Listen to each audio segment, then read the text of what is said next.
So when working in the lab, you must wear full PPE, and that must be a lab coat and latex gloves. Each lab practical will have a risk assessment and COSH paperwork, which includes the chemicals in use. All this paperwork is found online, and if you ever have any doubts, the lab practicals are supervised by members of lecturing staff, and you must ask questions if you ever have any doubts or any questions you may need answering. Today's tutorial, we're going to go through the KM test, the Kastle-Meyer test, which is a presumptive test for blood staining. This is a 3-part solution. So you have 3 bottles. So you have, the first bottle is an ethanol bottle, the Kastle-Meyer solution, followed by the hydrogen peroxide. How you perform this test is you need a filter paper and a known blood sample. So we use a known, in this case, horse blood. And you get a piece of filter paper, you fold it in half and fold it again until you get like a point made. You simply rub your filter paper onto your known blood sample and you unfold it, and as you can see where the folds are, you'll see a very, very small red-brown staining which is from our known blood sample. You apply 1 drop or 2 drops, doesn't really matter, of ethanol, and that breaks open the actual cells, the red blood cell. You then follow up by 1 or 2 drops of your Kastle-Meyer solution, and then finally you put 1 or 2 drops of your hydrogen peroxide. If there's a colour reaction from colourless to a pink colour, we say that it is a KM positive reaction. So as you can see here, 1 or 2 drops of the solution, and as you can see, there's a red, pinkish kind of colour reaction. And that should happen instantly, really, or up to 10 seconds. Anything after that, we deem this as a false positive. If you apply all the solutions and it doesn't change colour, it is not blood. So this is only a presumptive test, so it's not a confirmatory test. So you cannot say it is 100% blood, because they are false positives in crime scenes, such as rust, horseradish sauce, and there's others as well, which can react in a similar way, which is obviously not blood. So we can only say it is a presumptive test. The chemistry, how it works, is it actually targets the hemoglobin in blood. So when you actually rub and put these stains on, it reacts and oxidizes with the hemoglobin. And when you make KM, it's actually originally pink phenolphthalein, and when it reacts in the presence of blood, it oxidizes this, and that's what produces this colour change. This is a typical exhibit you may face and be asked to look for blood on this item. So this could be a trainer from a suspect who's involved in a serious assault. The first, what we do is take photographs of the actual item, and because this is a white trainer, it is relatively easy to do a visual examination. And what I mean by visual examination is just look with your eyes. You may want to use a torch or a white light to see if it'll help you to locate any visible blood stains or potential blood stains. And you basically can pick the item up.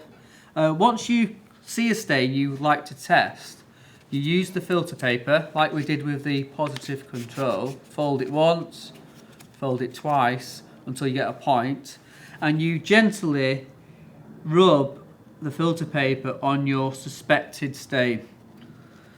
You've got to think about this as a destructive technique, so whatever you remove, it's lost. So you want to make sure that there's still something like left behind if you want to send it off for DNA analysis.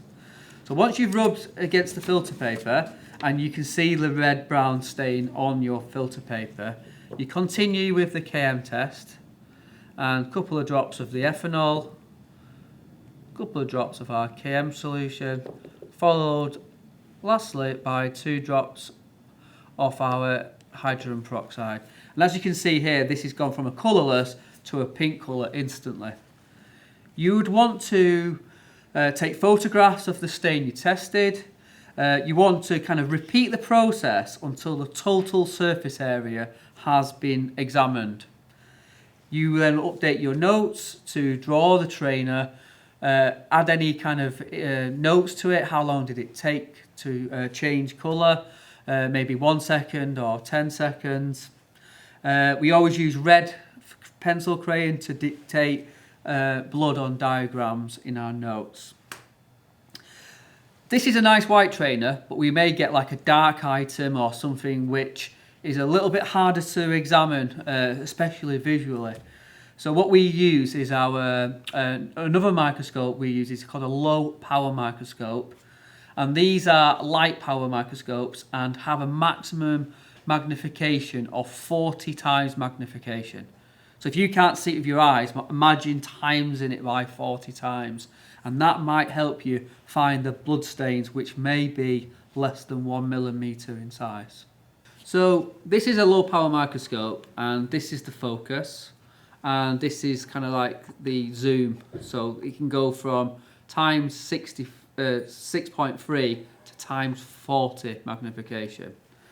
You get the item and you look under the microscope, and you can move the item whilst looking down and looking very detailed. So you can actually find stains which are like 1 millimeter in diameter, little tiny spots of blood. And once you've located it under the microscope, you can take photographs from down the microscope. But what you can do then, so I've identified here a 1 millimeter blood stain. You get your filter paper, and like I said, fold it in half and half again to get the fine point. And look, whilst looking down the microscope, you've got to be very careful here because this stain is only 1 millimeter in diameter. You kind of want to test this stain, rub against it, but without taking all of it. It's kind of like a really delicate kind of technique. Once you've done this, then you have a small proportion of that stain on this filter paper. The KM test is very, very sensitive. So you only need the tiniest bit of the blood stain. You don't need lots of it. And this would hopefully, that little 1 millimeter blood spot has gone positive. And there's still lots of the blood still remaining on the item, which then we could swab and send off for DNA analysis. And I would then draw this trainer in my notes and denote where these items are. So if the court would like to know where the DNA profile has come from, I can show them on my diagrams, photographs. I can talk about the KM positive reaction. And for a trainer like this would take probably 1 hour to examine the whole surface area, and you're doing it in such a very detailed manner. So this is an exhibit, and it's a dark exhibit, and when you visually examine it, there's no visible red-brown staining, no visible possible blood stains. And we have the KM test, but there is another procedure we can use to help us to identify blood, and that is called the KM white test. So how we do this is we firstly do a visual search, and we do examine under the microscope. And if we've still not got nothing to test, this is the next step. So you get your filter paper and you fold it so you've got like a long section here. And you zone the item so you can split it visually in quarters. So this is the front of a long sleeve shirt. What you do, you get the filter paper and you firmly wipe the filter paper across the fabric. You then use your KM kit, so your ethanol, but you have to kind of put many drops to cover the total surface area of our filter paper. And you repeat it, the same sequence with the KM next, and then followed up by the actual hydrogen peroxide. Sometimes you have to kind of move it back forwards and side to side so the whole 3 solutions have spread across the surface. And when you start getting like little pink reactions, you now know somewhere in that area you have wipes with the filter paper. They could be very, very small flakes of blood. And that's when you can then get your microscope back out and zone in that specific area. If it doesn't change colour and there's no pink staining, you then move on to your next section. And then if there's none, you move on to your next section, and you repeat this process until the whole garment has been examined from front, outside, back, outside, inside, outside.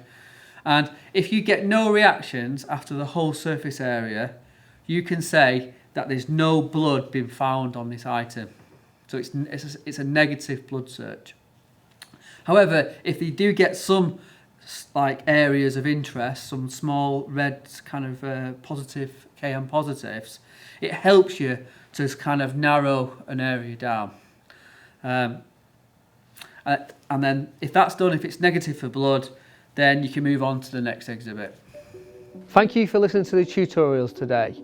If you've got any questions about any technical detail or you'd like to speak to us, please contact the module leader, myself, Paul Langton, either on email or Teams, or just pop in, knock on the door and come and see me.